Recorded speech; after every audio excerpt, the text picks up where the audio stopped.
Welcome to the deep dive. Today we're looking at a figure who, honestly, should be way more famous in the West than he is. Abu Hamid al-Ghazali, born 1058 CE, Tus, Persia. Absolutely. He's a giant. Yeah. You think about the big medieval debates, Aquinas, Maimonides. Al-Ghazali often got there first, asking the really hard questions. Exactly. He kind of set the intellectual battleground. He really did. Yeah. And the core tension in his life and his work, it's something we still wrestle with. Yeah. It's basically, can reason, logic, science, explain everything that matters? Or is there something more? Does faith grasp truths that reason just, can't reach? Precisely. That's the heart of it. So that's our mission today. We're going to give you the essential Al-Ghazali. We'll track his journey from mega stardom in academia through this absolutely shocking personal crisis, a disappearance even. Yeah, vanished for a decade. Right. And then his comeback, where he reshapes Islamic thought and, frankly, influences Christian and Jewish thinkers, too. Yeah. This is your shortcut to the guy who forced philosophy to admit its limits. Couldn't have put it better. Okay, so let's start at the beginning. His early life wasn't exactly privileged, right? Not at all. His father was a wool spinner. Pretty humble background in Tuscany. But someone saw potential.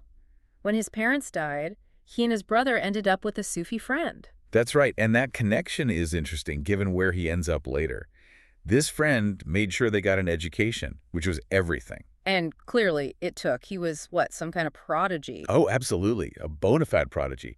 By his late 20s, maybe early 30s, he hadn't just learned the major fields, he'd mastered them. We're talking Islamic law fiqh. Right, the legal stuff. Yeah, and kalam, that's the systematic theology, using reason to defend faith, plus philosophy.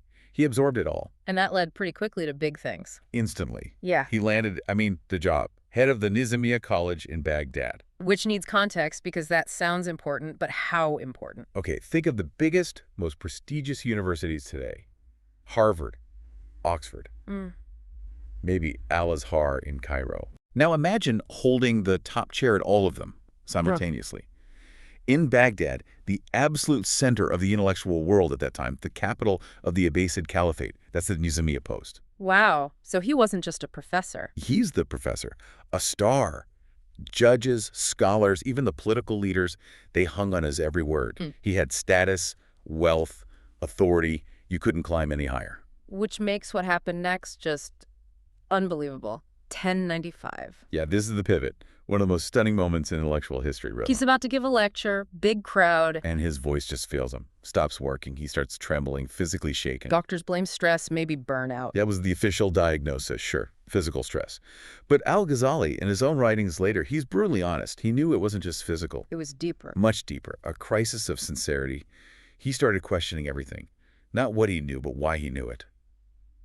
Was he teaching for God?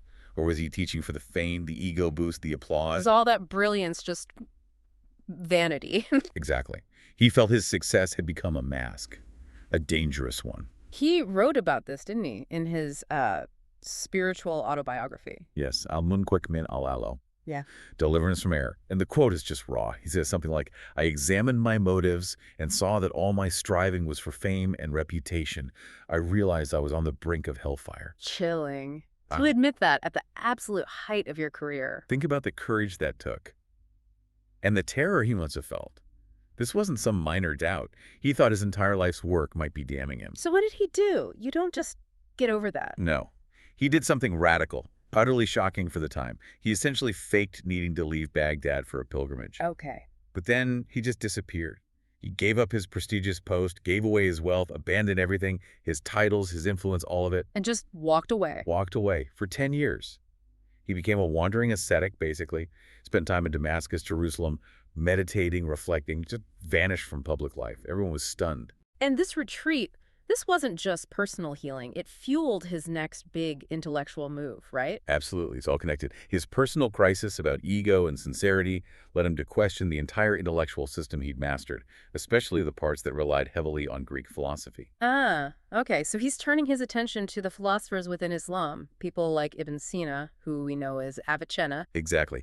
Thinkers who had embraced Aristotle and Plato, trying to fuse Greek rationalism with Islamic theology.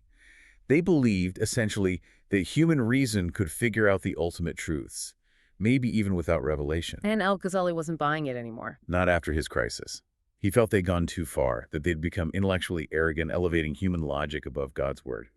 He worried they were undermining core tenets, like prophecy and miracles. Which leads to his famous critique. Tahaf al-Falasifa, usually translated as the incoherence of the philosophers.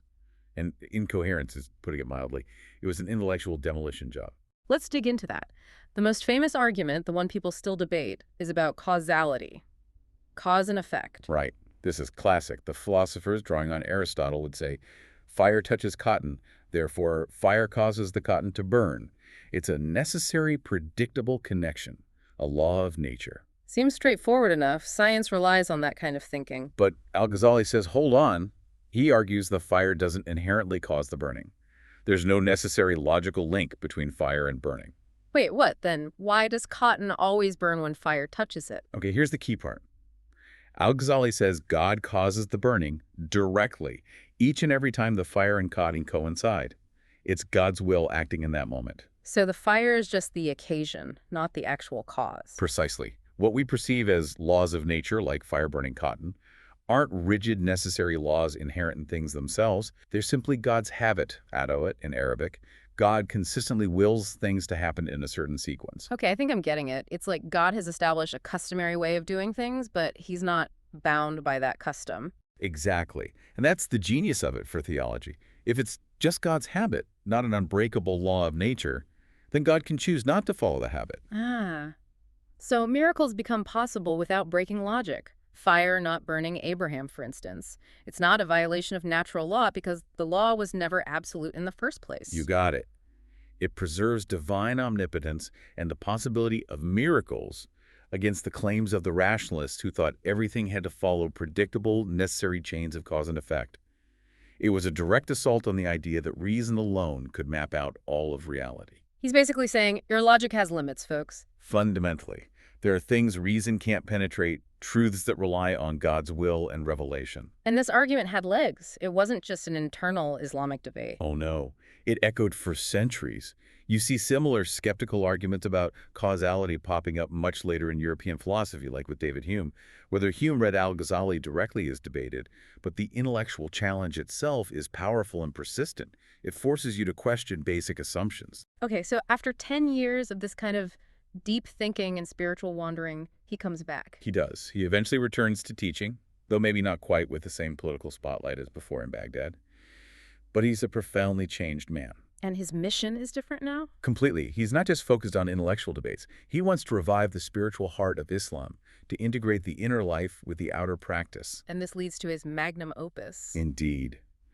The Ihya Ulum al-Din, the revival of the religious sciences. This book is just monumental. It's huge, comprehensive, and incredibly influential. What makes it so special? It's not just another law book, right? Not at all. That's the key. It masterfully blends different strands of Islamic knowledge that were often kept separate. It weaves together law, fiqh, and theology, kalam, with ethics, moral psychology, and crucially, the practical wisdom of Sufism, the mystical tradition.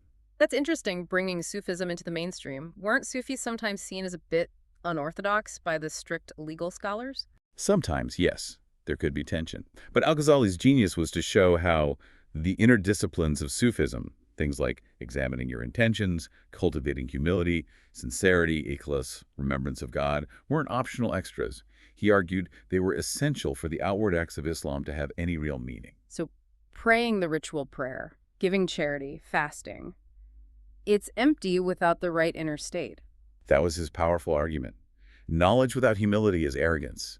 Prayer without presence is just physical movement. Charity without pure intention might just be for show. He made the Sufi focus on purifying the heart central to orthodox practice. So the Ihya became like a complete manual for living a truly religious life, inside and out. Exactly. It's a spiritual roadmap.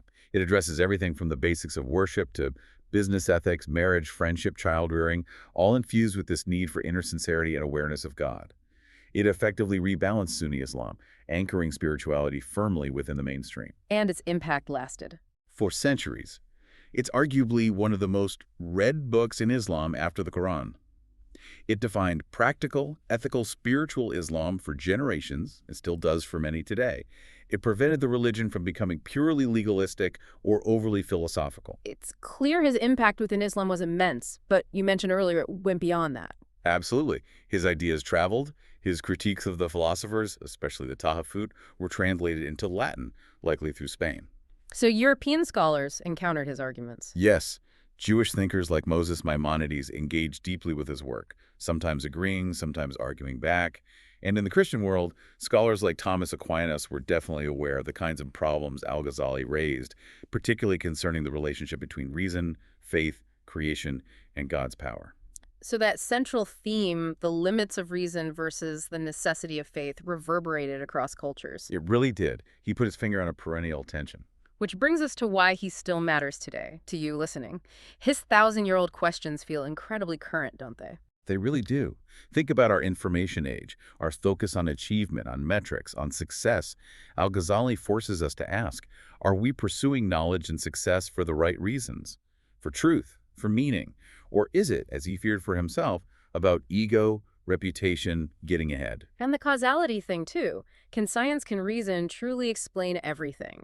Or does his view that maybe reality is less like a machine and more like a continuous act of divine intention open up possibilities we often dismiss? It challenges our modern certainty, our assumption that we've got it all figured out through rational analysis alone. It suggests the universe might be more mysterious, more contingent than we like to think. As life itself is just such a powerful narrative, the peak of success, the devastating crisis of meaning, the retreat, and then returning with this deeper integrated wisdom. It's a story of wrestling with the big stuff, doubt, pride, purpose, and finding a path through. I think you summed it up perfectly earlier. In an age obsessed with external validation, maybe Al-Ghazali's greatest lesson is that the real victory isn't over others, but over the illusions inside ourselves. That feels right. That inward struggle and the clarity he found. And the courage it took to walk away from it all, to question reason itself when he was hailed as its master, Right. and then to rebuild a framework for faith grounded in sincerity. It's remarkable. It really is. He's unforgettable because of that journey. And maybe the ultimate sign of his importance is this. You can profoundly disagree with his answers, especially on causality perhaps, but you simply cannot ignore the questions he posed. That debate about reason and revelation, he framed it, and we're still living in it.